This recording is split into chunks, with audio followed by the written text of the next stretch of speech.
Well, I feel suitably refreshed after the weekend. Emma, I don't know about you, probably working all weekend because you work quite a lot of the weekends. I do work all weekend, but and we're in the middle of this mad fog. Yeah. There's been a very weird London fog has descended, so it feels very, very autumnal. Do you know what they call it? When I used to live in Edinburgh, he's called it a har. A har, rolling in across the moors or whatever. Comes in off the sea, and of course, where I live down by the river, it's really thick. Very eerie. You can't really see your hand in front of your face. Yeah, you can normally see all of our London bridges, London Bridge, Tower Bridge. You couldn't see a single thing. I quite like it though. I quite like it. It is quite otherworldly. It's a bit Dickensian. It's Dickensian, it's very dark out there, and it feels quite sort of Labour conference-y, the last time London was this dangerous was about the time when Jack the Ripper was around, so, you know, I don't know if I'm mixing up my historical things, but, yeah, I mean, London is a very bad place at the moment, but I was just talking to somebody the other day about it, and they said something really interesting. Nobody's very happy here. No. And I think that sums it up, you know, people are not happy to live in the great city of London, which it should be, just because it's really tough as a place to live right now. It really is, and I know we bang on about London, and obviously most people are listening and they're watching and they're not in London, but actually London is in a very, very dark place, and we, you know, we all throw jibes at Sadiq Khan, who won't let anyone reply to any of his posts on X. All of his replies are turned off. But anyway, it is actually quite serious what's happening in London. I mean, you've had your own experience of crime in the last week, but, you know, just the filth everywhere. I was talking to Isabel Oakeshott, and she was talking about Dubai. She was just saying about the streets, and I said, you know, I hate bringing up a 5-year-old in streets that are just filthy. I mean, really filthy. And I don't just mean people leaving rubbish. I mean filthy. You know, not just mattresses and lavatories abandoned, but actual excrement, human waste, tent encampments all over our capital city.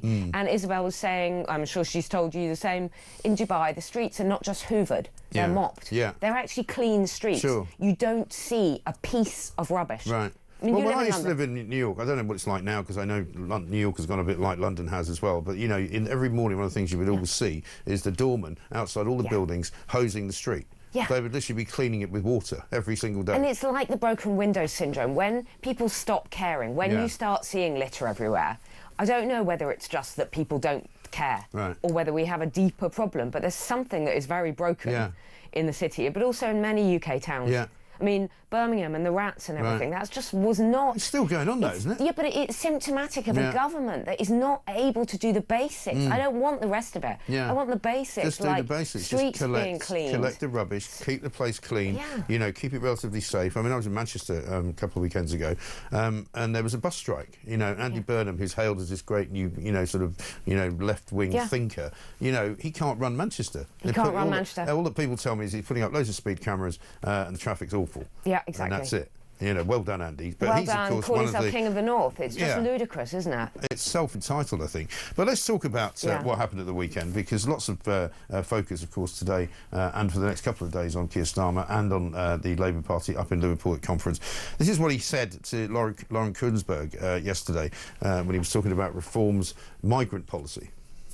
Well, I do think that it's a racist policy. I do think it's immoral. It needs to be called out for what it is. And do you think that Reform UK is trying to appeal to racists?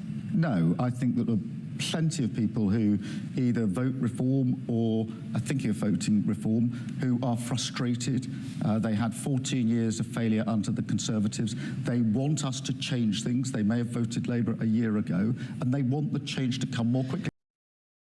So Shabana Mahmood, right, shortly after he gave that interview, basically said that they're going to copy Reform's policy on indefinite leave to remain. Migrants will have to wait 10 years rather than the current 5 before being able to claim indefinite leave to remain, unless they are making a particularly significant contribution to society. Also, they're going to be given a new point system. If they're not good citizens, they're not going to be admitted. Does he think that's racist? You know, I mean, he's basically calling every single Reform voter a racist, and that's what it says on the front page of the Mail. It says, Nigel Farage says, worried about immigration, Starmer says you're a racist. Yeah, and that is a good headline. This was such an own goal, Mike. I mean, really, you are telling... I mean, look at the polling. Reform would be on course to win a massive, massive majority. Starmer is absolutely the most unpopular leader ever. He is. That was breaking news yesterday, literally, in 50 years, in nearly 50 years, I think he's got the lowest approval rating of all time. The Chancellor is the most unpopular Chancellor and that's just ever. his own party. That's just his own party.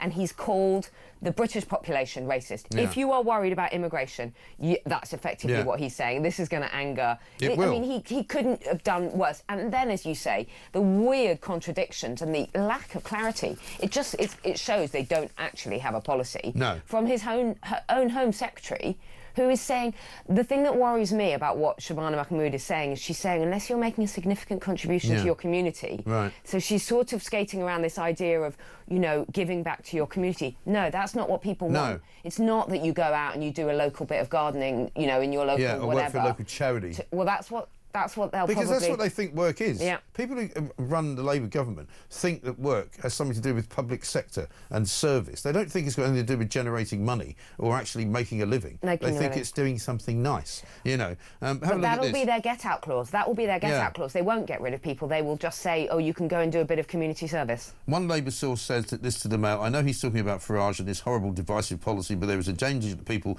with legitimate concerns hear it and just think he's calling them racist. I'm not sure that is really the best way to win people back from reform. It's really not the best way. And Rosie Duffield on Times Radio was saying dozens of Labour MPs are absolutely disgusted at the direction of the party under Sir Keir Starmer. Well, more than half of them don't want him to be leader. That's his own party. Really embarrassed. And you know, when you see him arriving at conference, he's not surrounded by his MPs. Yeah. They are going to be absolutely terrified. Oh, of course. They're terrified about May. It's going to be a bloodbath. It will be. Local elections for them. It will be absolutely horrendous. How can they defend this stuff? And then you have Andy Burnham, who's meant to be on, well, obviously not on side, saying, you know, when there's a climate of fear, you know, people can't even defend these policies. You can't even disagree because he punish you. Because he runs the place like a Stalinist. I mean, that's what he does.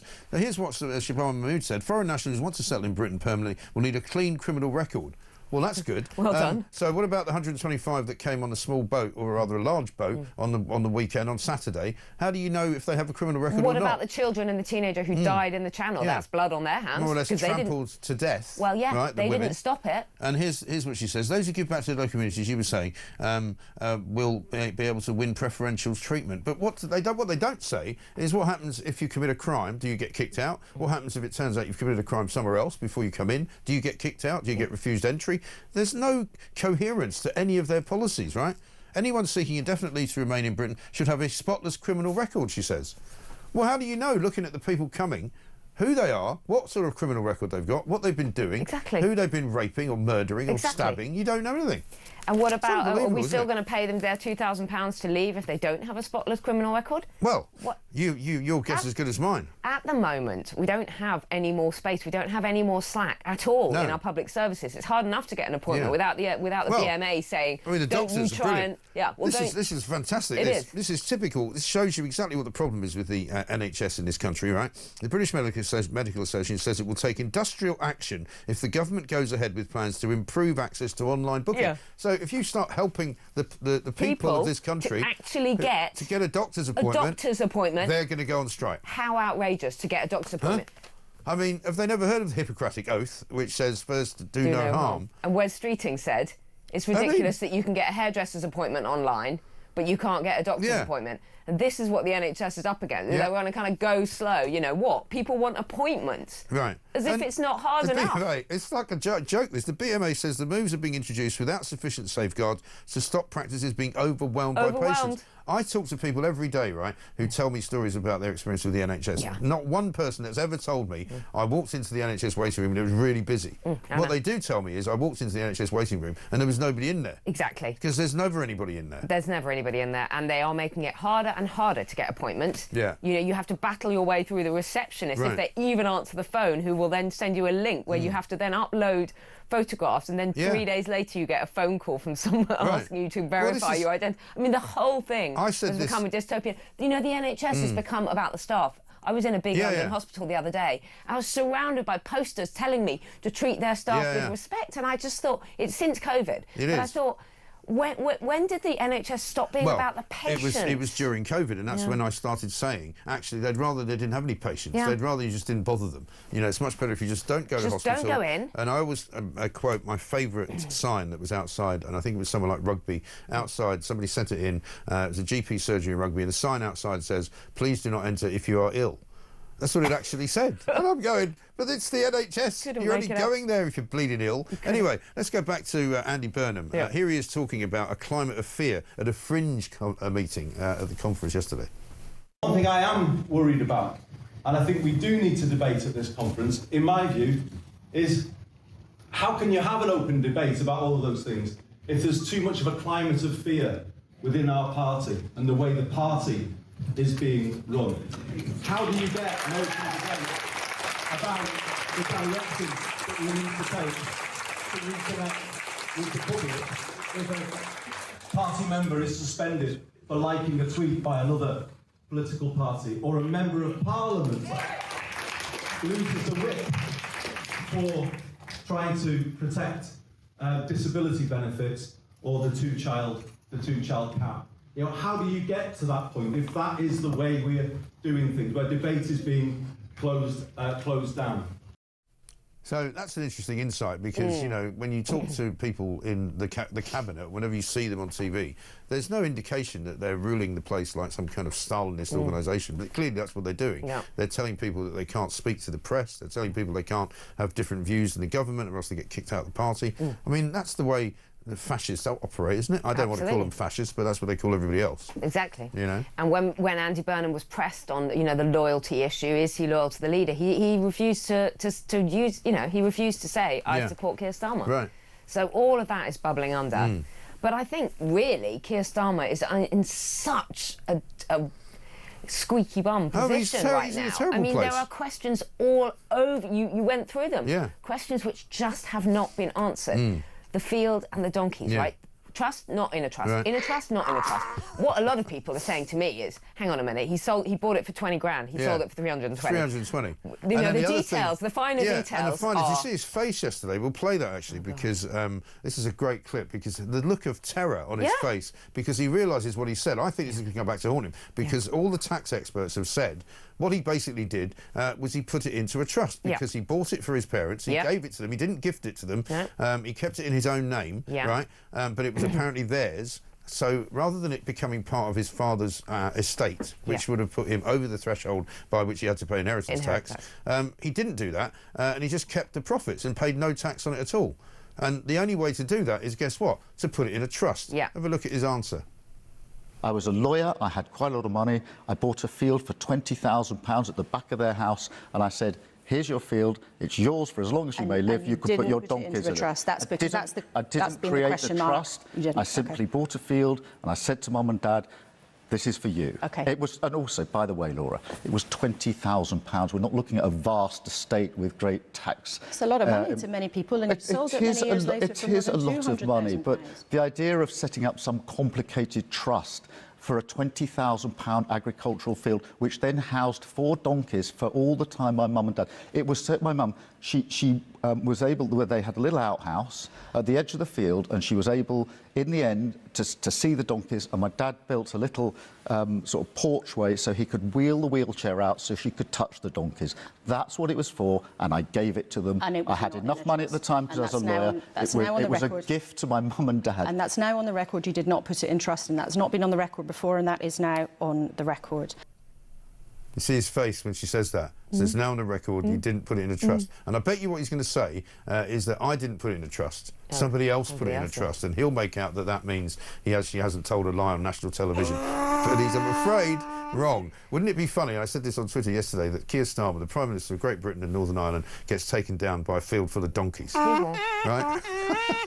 Mike, have you noticed, and I'm sorry, he looks terrified. I know. He's so uncomfortable, and there's a lot more about digital IDs that he doesn't know what he's talking about, and he looks we haven't got to that yet, but also this business of, it was only 20 grand. I know. People are going, hang on a minute, 20,000? Yeah. That's a lot of money. And also, it wasn't just a field, it was clearly... Also, then he sold it for 320. But the point is... Not a bad profit, is it? It's not a bad profit at all. That was over 20... Yeah, I mean, that is really, really good. Yeah. But have you noticed there's always, like, an elderly family member? I'm very sorry that his mum was in a wheelchair, right? Lots of people's mums are in wheelchairs. Do you remember the last time... He was taking winter fuel allowance off most of them. Yeah, exactly. And they were freezing to death while his parents weren't. The last time there was a scandal, I can't remember whether it was the Ukrainian arsonists or not, or that Ukrainian situation, but the last time he went up to wherever it was, he went up north, and he was clearing out his dead brother's flat. And I'm sorry that his brother died as well. But he's always trying to pull on the heartstrings and use a family member or, you know, personal tragedy to cover this stuff up. It's not going to wash. I don't care whether it's his mum or anyone. I know lots of He's people lying. who, when they're confronted with, difficulties with their elderly parents, who can't get around. Tell me about it. I always think, I know, I'll just buy him a field full of donkeys. That's ridiculous. Where'd you get that idea from? This from Rob. Morning, Mike. Last night my wife asked Alexa how many illegal migrants had crossed the channel this weekend. Alexa shut down. Strange that. Oh well, maybe you should get a new Alexa. This one from Mark. Andy Burnham, the next Prime Minister. Have a look at this mess. Piccadilly Gardens are in. Litter, alcoholics, drug taking, dealing overrun with asylum seekers, all a few metres away from a child's play area, and he wants control of a whole country. Keep up the great work. That's from Mark in Nottingham, Piccadilly Gardens in Manchester is an absolute no-go area for an awful lot of people. Cliff in Berkshire says, sorry Mike, I'm late listening this morning, but I've been writing a book. Its title is How to Destroy a Nation. Here's a copy. Chapter 1, elect a Labour government. 2, then wait for a year at the end. Well, I know, but it's funny, but it's not funny, is it? It isn't funny, but I have to laugh because otherwise copies of the manifesto are being sold or being flogged at the conference. Copies of the manifesto, which all of this stuff was not in, and everything that is in the manifesto is complete lies. Yeah, it's garbage, isn't it? Absolutely ridiculous. We've got loads more of Starmer from yesterday to play. We've got lots of other stories to do as well, including an NHS report, apparently, which says despite the health risks, first cousin marriage is OK. What the hell are they talking about? 21 minutes past 6.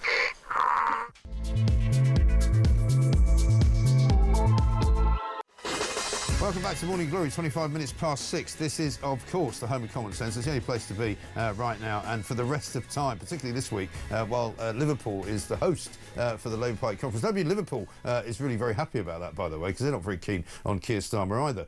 This one from Maggie in London says, so Starmer's mum and dad love donkeys. Well, they must have adored him, and Andy Burnham is the biggest bandwagon jumper. It's as fake as they come.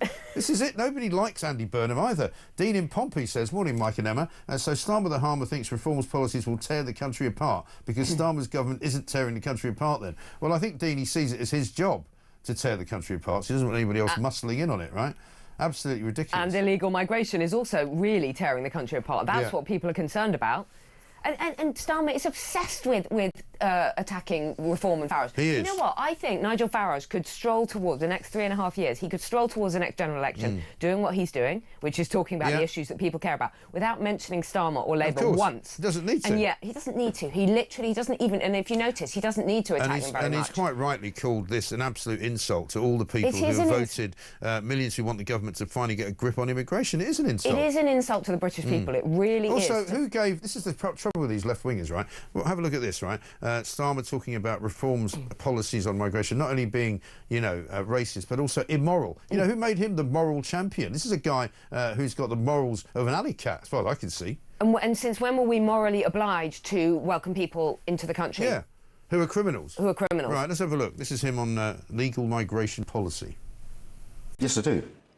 And I think this is fundamental to who we are as a country. We are a proud, tolerant country, reasonable-minded, live and let live, and we are a diverse country where people have come here for centuries to this country to make up who we are. It is one thing to say we're going to remove illegal migrants, people who have no right to be here. I'm up for that. It is a completely different thing to say we are going to reach in to people who are lawfully here and start removing them. They are our neighbours. Well, he says that, right, at 9 o'clock in the morning. Shabana Mahmood then says, actually, they're going to change the way visas are applied to people asking for indefinite leave to remain. They're going to change the rules. So is that immoral as well? Because that's his own party suggestion, which is copying Nigel Farage. They don't actually know what they're talking about, the Prime Minister. So today, I think we have Rachel Reeves in the morning, her big speech, and then Shabana Mahmood in the afternoon at some point, the Home Secretary. So it'll be interesting to see whether they've worked out what is their policy on indefinite leave to remain. Right. What is their policy on legal migration? What's their policy and illegal migrants? on deportation? And how many have we had out so far? Are we up to 4? Look, are we up to 4 of the blue plastic bag people? I think we actually got 2 out at the end of last week, so we're up to 6 now. 6? Yeah. But we had how many deaths in the Channel, which 3, I think should be laid at the Prime Minister's door? At least 3 over the weekend, but I think over the course of the last month, probably 5 or 6, probably as many dead as they've sent back to France. What about those babies and children? And then, also, more than 3,000 have come over the course of the month of September. Brilliant. So the one in, one out is now sort of 3,500 in, 6 out. Just for the month? Just for the month. But since Labour came in, we're over 50,000. Yeah. 50,000 in, Totally. 6 hours. And here's the next bit. Migrants will be forced to leave the UK unless they can show they are good citizens under Labour's plans to toughen up immigration rules. So does that mean that the people who have been here, who live in our communities, who are part of the fabric of our lives, if they turn out to be not good citizens, you should be deporting them then? Well, Isn't that an immoral policy? Well, what's the judge of that? They can't even deport people who've committed crimes because they say they need to stay in this country. Can you imagine the human rights appeals over people being deported for not being a good citizen? Here's Mahmood saying, if Labour does not toughen its policies, there is a risk, and these are her words, working people will turn away from us, the party that for over 100 years has been their party, and seek solace in the false promises of Farage. That's hilarious. Working people will turn away from them. Do they not? Have you seen the polls? I know. They've already turned away. People have already turned away from them. Yeah.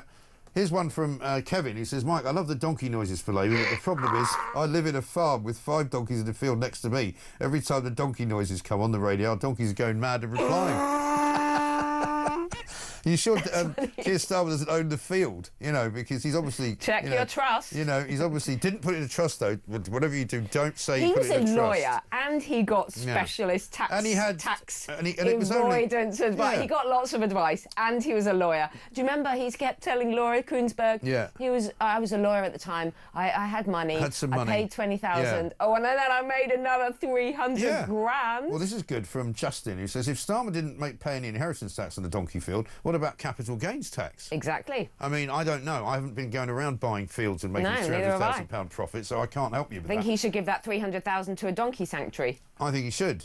Or invest in some more donkeys, maybe. You know. Well, he's going to need something to do when he's out of office. You can put them in the cabinet. You make a donkey the Home Secretary, you have another donkey in charge of the housing business, because the housing business is another one which has gone completely up the Swanee, right? Because Steve Reid was asked repeatedly yesterday by Kamala Tominey. This was exactly bad. what. We're not going to play the clip because it's not from here. However, she did a brilliant job of asking him, you know, do you actually know how many houses have been built? And he didn't know. And he's like, I'm not Wikipedia. And you're going, you don't have to be Wikipedia, mate. You just have to be on top of your brief. So she's interviewing him. She's got all her notes there. She's got the number of houses that have been built or not built by Labour in front of her. Yeah. The housing secretary, who's been wandering around the conference, build, baby, build, and making a complete fool of himself. Like with Trump-style hats. Like Trump. Yeah. Which was just embarrassing. Very embarrassing. Then comes cock-a-hoop to this interview. He didn't have any notes. He didn't even know the figures. And she asked him, I don't know, 5 or 10 times, do you know the figures? Do you have any idea of your numbers? Yeah. No idea. Pathetic. Absolutely also, pathetic. the other great thing about Steve Reid, you'll like this one, right? Hypocrite of the week, which is a big deal in the Labour government. Yeah. He has turned down something like 239 planning applications in his own constituency for houses to be built. Yeah. Build, baby, build, as long as it's not in my backyard. Absolute peak NIMBYism. Yeah. Doesn't want any building. What about the young people in his constituency? What about the families in his constituency? Don't get me started on that, because there's another policy coming in a minute. But have a look at this. This is Keir Starmer talking about all these new homes that are going to be built. It will take more than 12 months to turn around 14 years of failure. And it will take more than 12 months. It will take time. That's why we needed a 5-year mandate. But do I understand the frustration that people have? If you've lived through 14 years... without your money in your pocket and your public going up, your public services being what they should be, then of course you want change more quickly. Yeah, but nobody can tell anybody else where these houses are being built. 1.5 million houses are going to be built. Where? The 12 new towns. Complete lie. Oh my God. Complete lie. Absolute rubbish, right? It's just not happening. 12 new towns, mystery turns to farce. This is on the front page, on page 6, I think, This was of brilliant. the Do you remember that? They came out on, I think it was Friday or Saturday, saying, oh, it's fine, we're going to build 12 new towns. That's going to appeal to young people. A friend of mine said, young people can't even wait for their TikTok to load. They're not going to wait. They're not going to vote for a party that says we're going to build 12 new towns. Then, all the 12 new towns, where? Where are they going to be built? According to Steve Reid, Tempsford in Bedfordshire, South Bank in Leeds and Cruise Hill near Enfield in North London have been described as the most promising sites, right? But again, it's all just off the back of a fact packet. Locals there going, Locals are going, no, we haven't been told, we haven't been warned, there's no infrastructure. There's one place which has got a village with about 500 people in it. Yeah. They now want to make it a town of like 20,000 or something. Keynes. The chairman of the parish council in Tempsford says, nobody's come to talk to us at all. Even as an announcement is being made, we've been given no idea whatsoever of the scale of what we're being asked to live amongst. Nobody's given us any indication whether it's rumoured 10,000 houses, 20,000, 40,000. Last year they said it was 125,000. 25,000 houses.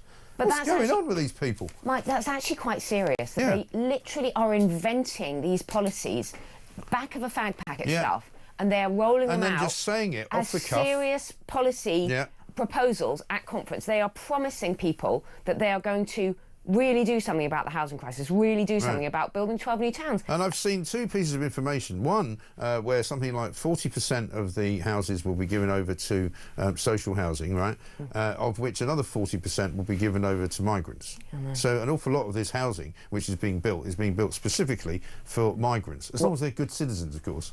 Well, that's really, very moral, isn't it? Well, so, that's the really worrying thing. And we saw that the population, 90-something percent of the population increase over the past few years has been migration. Migration. Well, that is a serious problem. See, I've been saying this for years. People used to go, how do you even know that? You can tell by looking around. The figures show. I mean, that is really, really worrying. What does that do to the country? What does that do to British people? Yeah, I know.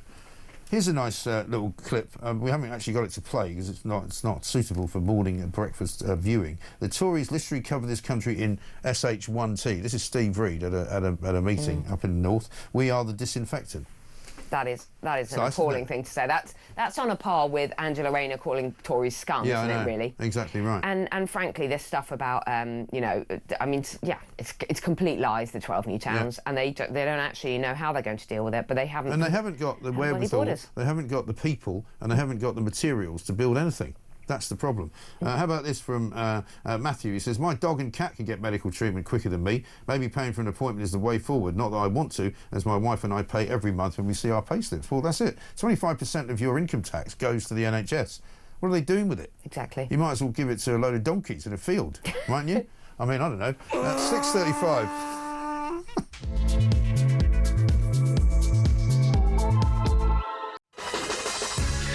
Welcome back to Morning Glory, 6:37. It's me and Emma Woolf right here with all the stories in the papers. We haven't even got past the Starmer Labour Party conference yet. We've only got 20 minutes to go. No, but Mike, we used to joke. I used to joke to you. I'd say, my 5-year-old could run a government better than this. I genuinely believe that his reception class could run the government better than these grown-ups in the room. I know. Talk about led by donkeys. Led by children. Let's get a voice note from Mark. Yeah, morning, it's Mark in Lancashire. I think it's quite obvious that these 12 new towns of Steve Reid's are all going to be built on Starmer's donkey field. That's why he sold it for 320k. It's all falling into place, just saying. I mean, I think you might be right. I mean, it's an awful profit, isn't it, for somebody to make? Huge profit. Talk about morality in the same breath, you know. Gaza in Yorkshire says, morning, Mike and Emma, great show as always. Starmer's morality, he didn't ask the Chagos people if they wanted their country handing over from them. Starmer had zero morality. His words and breath are just like hot air, like a fart. And I think there's a lot of truth to that.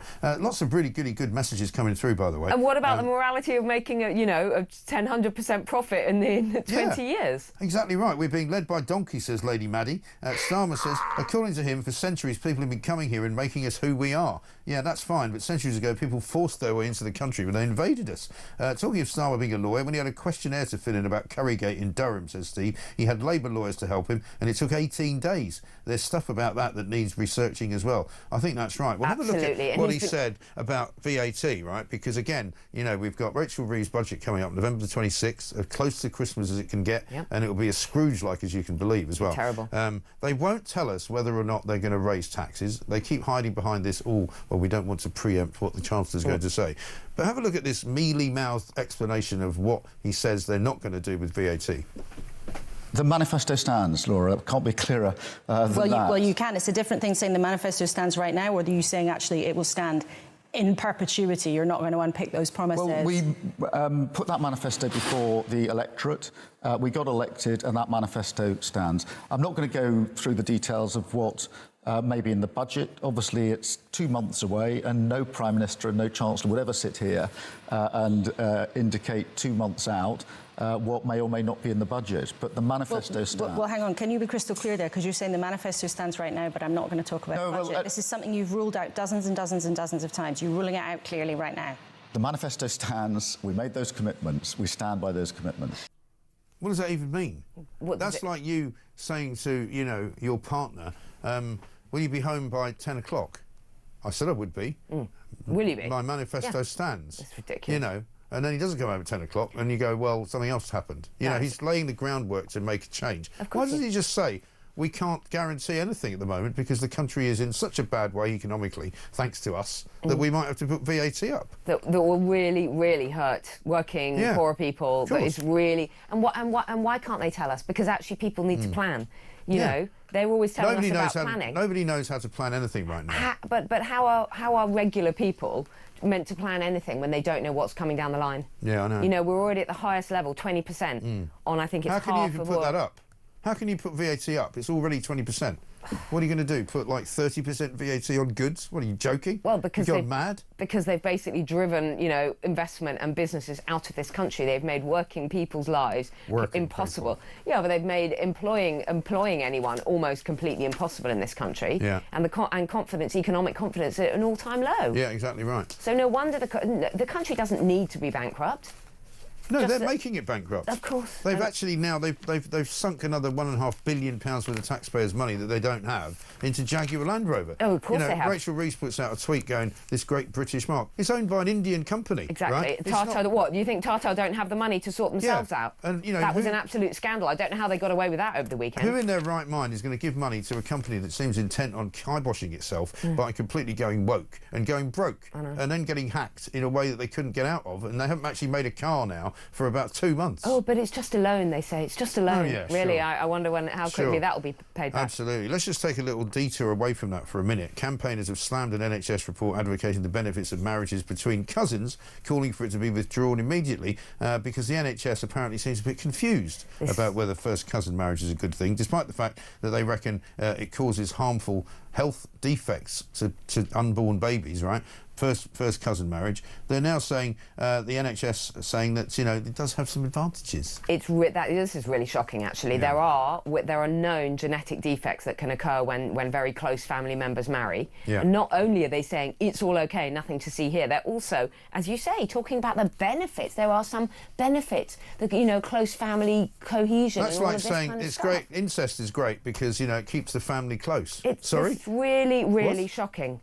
And that's a benefit. But also, Mike, then the NHS and the education system, and I have first-hand experience of this, are left to deal with the situation that is created where a lot of babies and young children are being born who do have neurological developmental delays, severe delays. Which medical experts say are entirely down to first cousin marriages. And we know where that happens. There are certain cultures, and guess what? We're not allowed to say this stuff. Right. In the woke culture, in this especially NHS woke culture, you're not allowed to speak out and say that. Well, Anita Prem, founder of the Freedom Charity, which campaigns against forced marriage and dishonour-based violence, says first cousin marriage is not just a cultural tradition, it is a safeguarding risk. At Freedom Charity, we have seen how it is tied to dishonour, abuse, where young people are pressured from childhood and given little or no real choice.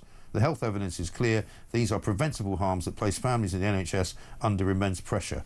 So, I mean, that seems to be a pretty solid... A safeguarding issue and preventable harms. Yeah. And these are the same people who bang on about how they're all about protecting women and girls. Oh, really? So how many of these young girls who are marrying their first cousins are being given a choice about it? And I imagine not being very many. veiled head to toe. And they've actually said in this NHS leaflet that it's been legal in England since Henry VIII passed a law enabling him to marry Anne Boleyn's cousin, Catherine Howard. Plenty of things were legal. legal. Are you having a joke? Are they actually having a joke? Are they seriously claiming that because women used to be their husbands' properties? Yeah. Women used to be raped by their husbands. Because after Plenty Henry of VIII, things used to be legal. Yeah. After Henry VIII beheaded a few of his former wives, he was given permission to marry his cousin. So that's all right then. Maybe we can bring back beheading. Oh no, they already have done in some places. Incredible. Talking about special needs kids, though, how about this? Front page of the Daily Telegraph: £950 a day to send a single special needs child to school. Telegraph investigations found children and young people with special educational needs are undertaking round trips of up to 368 miles, roughly equivalent to the distance between Watford and Edinburgh, in taxis and ambulances to get to class. Okay, and this is a problem with inclusion. It's wonderful that children who are behind, in other words, what we used to say slow, are being included in mainstream education. Yeah. But instead of putting them in special schools, or whatever you want to call them, instead of putting them in special schools nearby, the government has firstly closed down all private schools and special schools because of the VAT hike. But also, we are busing them and putting them in ambulances to get here. 5 to 10% of some councils' education budget, 5 to 10% is being spent on transport. That is absolutely shocking. Well, we found out last week that the other scandal is, of course, all these migrants being ferried around in taxis, right? Millions and millions of pounds NHS appointments. To NHS appointments with doctors hundreds of miles away, dentists, even visits to the Home Office. Yes. There's a massive amount of money going south in this country, public money, and yet Rachel Reeves has got the cojones to stand up and say, we haven't got any money. And we're going to increase your VAT on basics, on the saving, basics. Start saving some of this ridiculous waste, and maybe you'll have some money. Migrants getting taxis to and from hospital appointments. Yeah. Have you ever tried to arrange hospital transport for, like, an elderly parent? No. Almost impossible. Yeah, I bet. Absolutely shocking. But if you're a migrant, it's a different story. Yeah, that's all right. But also the same goes for these special needs kids. I mean, similarly, there's also truant kids and kids who are at risk, as they call them, because I've been doing these stories for years. I mean, 10 to 15 years ago in Edinburgh, they were spending millions of pounds just taking bad kids to school because the parents wouldn't guarantee that they would get there otherwise. Yep. So they'd all be going in taxis. And when you have a British child and you want, I don't know, a little bit of support for their handwriting or something, there's no money because they're dealing with all the special needs children. And I have all the empathy in the world for the sympathy in the world for the for the special needs children. You know, it's not their fault, but I do think that we need to look again at this whole entire racket. What's very clear is that the people running the public services of this country don't know what they're doing. It's as simple as that. They can't run an economy. They can't run a council. They can't run a budget. They can't run a taxi company. They literally can't run anything. This is a lot of money, and every time a migrant appears in court, they've got translators and interpreters and all of that. Right. Every time they go to a hospital appointment, the NHS has how many translators and interpreters that are employed full time in the NHS that are speaking languages like, I don't know, Somali. I mean, they're literally hundreds of languages are being. In another country, you go and you have to use your phone. If you've got a problem, if you break your leg and you go to, I don't know, somewhere, and you have to use Google Translate to explain what's going on, you don't get a translator and an interpreter. Yeah. I had a taxi driver this morning told me a story about he picked up 3 Somalians the other night who were in Whitechapel, all drunk, and they tried to pay him with one of those government cards that they get. He was they were asking him to take them back to this hotel, which he said he knows is a migrant hotel in East London. I'm surprised he took them, actually. They stopped on the way, get some more booze, picked it up, brought it back in. He said, you have to pay me cash, I can't take this card. They had cash, they gave him the cash, went into the hotel. Absolutely shocking, isn't it? Amazing. Yeah. Absolutely amazing. Phil from Hearts says, regarding these 12 new towns, where is the power going to come from to supply the houses? More windmills? Solar panels? I don't think so. Well, that's the trouble, isn't it? You've changed my sleeping pattern, says Peter in Swansea. I used to go to bed at 2 o'clock and get up at 10. Now I go to bed at 10 and get up at 6, so I can start the day with a dose of common sense. Very good. Let's get a voice note from Lee. Morning, Mike. Lee from Chelmsford. 2 tiers in big trouble with this one. Has he paid capital gains tax on the profit or not? It's a simple question to answer. And they said it was 7 acres and he's got 4 donkeys on it. I mean, I'm surprised you'd ever get to see him. It's that big. Well, maybe you got a pair of binoculars, one of those telescopes that you put money in, you know, so you can say, I see no donkeys. Sorry, Mike, but 7 acres, that's not a field. I know. That's, that was quite a large property. I bet you he must have sold it for redevelopment, mustn't he, for 300,000? He must have. And what's this stuff about, and then my father built a little porch just so Mum could sit there in her wheelchair. 7 acres, she's going to need binoculars. Yeah, his dad was a toolmaker, of course, so he's good at putting those things up. I'm starting to feel like we're all permanently living within a spitting image sketch of Daniel in Surrey. Perhaps these 12 new towns can have a Boris Hospital included as well. I mean, a Nightingale Hospital. Yeah, that would be brilliant, wouldn't it? That'd be great. Absolutely as long as it's not like the Blackpool Victoria Hospital. Oh yeah, we'll come back and talk about that. Britain's worst hospital, the hospital from hell. And you won't believe this. This is the NHS we're talking about. It's like literally living in the Crimean War. It really is. 6:49.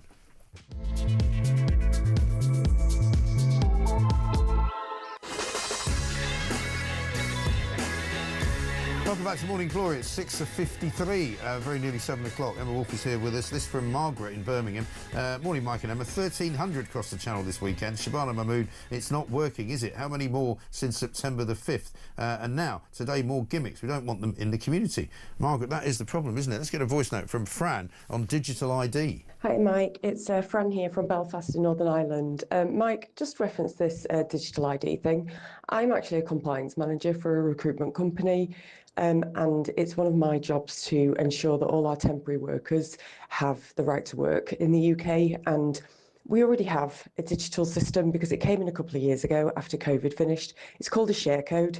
So anyone who doesn't have a British or Irish, because we're a Northern Ireland passport, has to give me their share code and their date of birth, and we also check their ID. And then I go online on the government website, I put their share code in, I tell them the company that we are, and that tells me whether they have the right to work in the UK. So the thought that this is just going to stop bad people doing bad things is just for the birds, because the good people like us will still check that the people have the right to work in the UK, and the bad people, just like they ignore it now, they'll ignore it in the future. It's ridiculous. Love the show, Mike. Take care, bye. Fran, thank you very much. Very useful information. People tell me that there's already all these things in place. You can't employ people without a national insurance number unless you're a crook. And if you're a crook, you don't care. And again, Starmer, and that's a really interesting information, like actual expert information from Fran, but Starmer was pressed on it again and again and again yesterday. Right. Why bring in digital ID when we already have national insurance numbers? The people that are not checking your national insurance number and your right to work in the UK, they're the criminals. Exactly. They're the ones who are going to employ these people anyway. But he's like a cyborg, right? Because he just repeats it as if it's true, you know, it will help stop illegal migration. Well, how exactly? Sheer panic in his eyes. No, he didn't even say that. He just kept saying that we all know that illegal migration is a problem. Yes, mate, we know that it's a problem. That's why you're not going to stop loads of young men who have no identification, and if they do, they throw it away, coming to this country without their ability to tell us who they are. You can just invent an identity for them and give them a card that says you're now allowed to work here. But also, OK, picture the boats. The boats are still arriving. People are still coming off. They're still going to be housed and put up by the government. They're not going to say, well, you don't have a digital ID, you can't come in. They're going to be... They're still going to be looked after. Of course they'll let them in. Absolute because rubbish. They haven't stopped the boats. No, they literally haven't stopped the boats. Let's have a look at something that happened over the weekend as well, which upset quite a few people. This has been doing the rounds on social media. It was a young 16-year-old girl who was taking part in a protest, which was a show of sort of, you know, patriotism more than it was a protest against anything in particular. But here she is having a police officer snatching away from her a British flag. Have a look at this. This is extraordinary.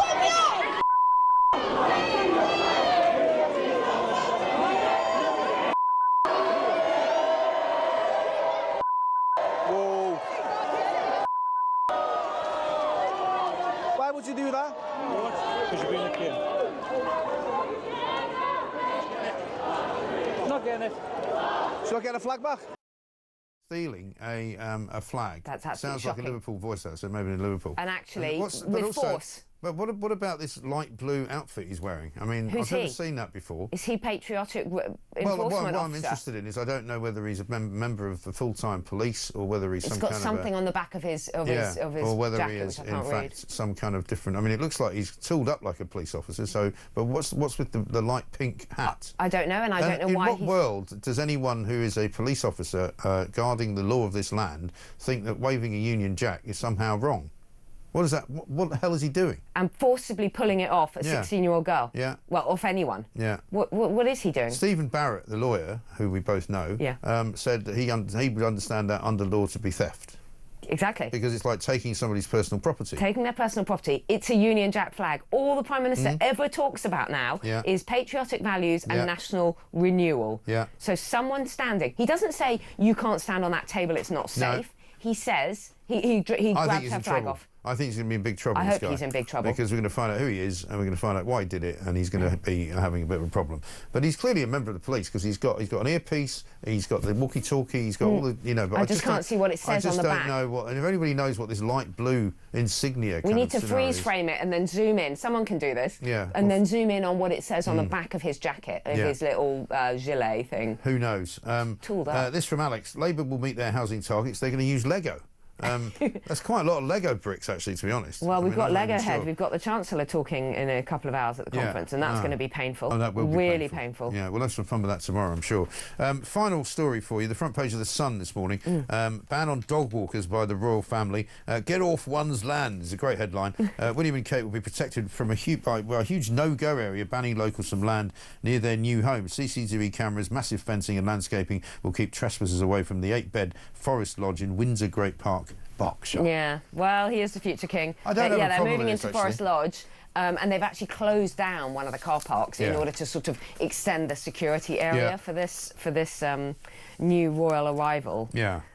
as it were. But I think local dog walkers, as you say, not very happy about it. Yeah. Although they want to welcome the royals. As I say, I mean, the future king of this country, I think, is entitled to have a bit of a no-go area around his house. He will need security, exactly. You know, because particularly in the rather sort of febrile times. And particularly with 3 children. Yeah, exactly right. Absolutely. Meanwhile, the king has reportedly told Prince Andrew and his ex-wife Sarah they're not invited to royal Christmas celebrations next year, or this year rather. I don't suppose any surprise about that. And meanwhile, Buckingham Palace has been left bemused, perplexed and saddened by Prince Harry's conspiracy outburst about the men in grey suits. So life goes on in the royal family. And also, we won the Ryder Cup. I'm just going to mention that in passing. You might not be a golf fan. But we should also mention, before the feminists get at you, the Red Roses. Oh, yeah. Yes, the ladies. Yeah, you're not allowed to call them ladies. They did well. They did well, they won. But not for the first time. Apparently they won it loads. So, you know, apparently. They would have expected that to be the case. But listen, Emma, great to see you. Thank you very much indeed.